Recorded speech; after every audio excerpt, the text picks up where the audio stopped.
Una vegada hi havia un fabricant de joguines que va fabricar un exèrcit de soldats de plom, molt drets i elegants. Cadascun portava un fusell a l'espatlla, una jaqueta vermella, pantalons blaus i un barret negre alt amb una insígnia daurada al davant. Com que no tenia prou plom per a fer l'últim soldadet, el va haver de deixar sense una cama. Ben aviat, els soldadets es trobaven a la vitrina d'una botiga de joguines. Un senyor els va comprar per regalar-los al seu fill com a regal d'aniversari. Quan el nen va obrir la caixa, en presència als seus germans, el soldadet sense cama li va cridar molt l'atenció. El soldadet es va trobar de sobte davant d'un castell de cartó amb cignes nedant a la vora, en un llac fet de miralls. Davant de l'entrada hi havia una bonica ballarina de paper. Portava una faldilla rosada de tul i una banda blava sobre la qual hi havia un petit vidret que brillava com un diamant.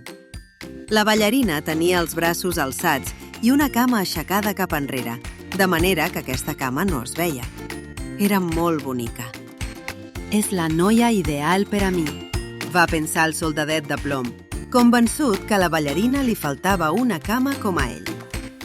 Aquella nit, quan ja tots a casa se n'havien anat a dormir, els joguets van començar a divertir-se. Un ninot molt trapella feia cabrioles mentre la resta de joguines ballaven i corrien per tot arreu. Els únics joguets que no es movien eren el soldadet de plom i la bonica ballarina de paper. Immòbils, es miraven l'un a l'altre. De sobte, varen tocar a les 12 de la nit. La tapa de la capsa de sorpreses es va obrir i d'ella en va sortir un fullet d'expressió malvada.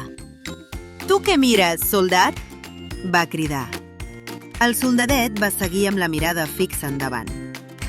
«D'acord, doncs ja veuràs el que et passarà demà», va anunciar el fullet. L'endemà, el nen va jugar una estona amb el seu soldadet de plom i després el va posar a la vora de la finestra, que estava oberta. Potser fou el vent, o potser fou el fullet dolent. La cosa és que el soldadet de plom va caure al carrer.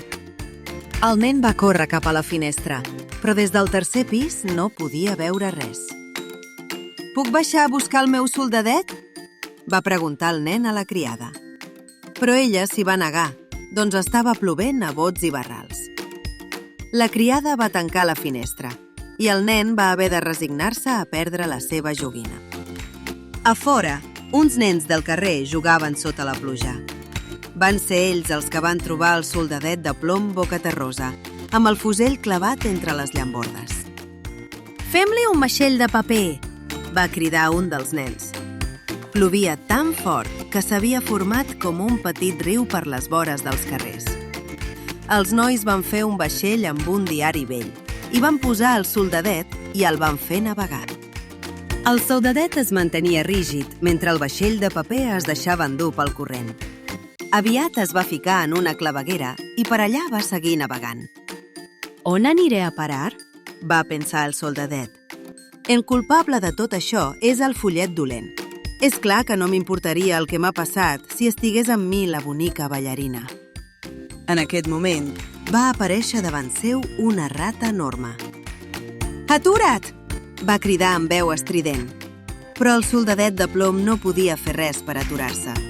El vaixell de paper va seguir navegant per la claveguera fins que va arribar al canal.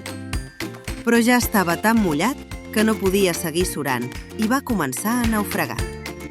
Finalment, el vaixell de paper es va desfer completament i el soldadet de plom es va enfonsar a l'aigua.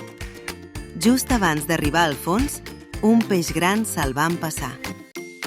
«Que fosc està aquí a dins», va dir el soldadet de plom. «Molt més fosc que a la caixa de joguines». El peix, amb el soldadet a l'estómac, va nedar per tot el canal fins a arribar al mar.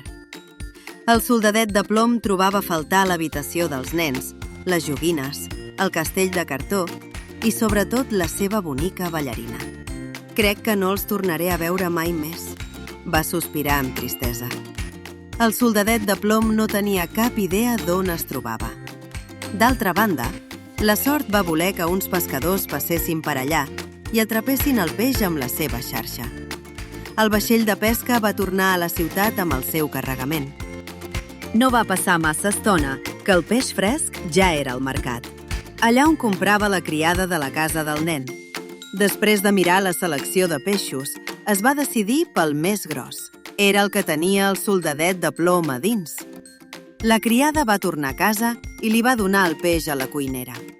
«Quin peix més bo!», va exclamar la cuinera quan el va veure. De seguida, va agafar el ganivet i va començar a preparar el peix per a fer-lo al forn. «Aquí hi ha alguna cosa dura», va murmurar. Després, plena de sorpresa, va treure el soldadet de plom.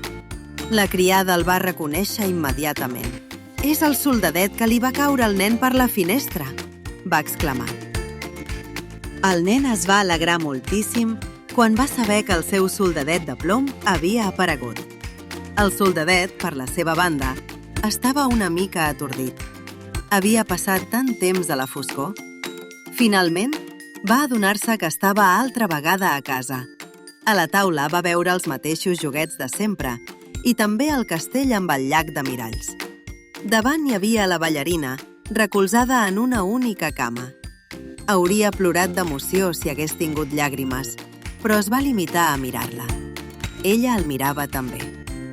De sobte, el germà del nen va agafar el soldadet de plom dient: «Aquest soldat no serveix per res. Només té una cama. A més, fa pudor de peix». Tots van veure aterrits com el noi llançava el soldadet de plom al foc de la xemeneia. El soldadet va caure de peu al bell mig de les flames. Els colors del seu uniforme desapareixien a mesura que es desfeia. De sobte, una ràfaga de vent va arrencar la ballarina de l'entrada del castell i la va portar com un ocell de paper fins al foc, al costat del soldadet de plom. Una flamarada la va consumir en un segon. L'endemà, la criada va anar a netejar la xemeneia. Enmig de les cendres va trobar un tros de plom en forma de cor. Al costat, negre com el carbó, hi havia el brillantet de la ballarina.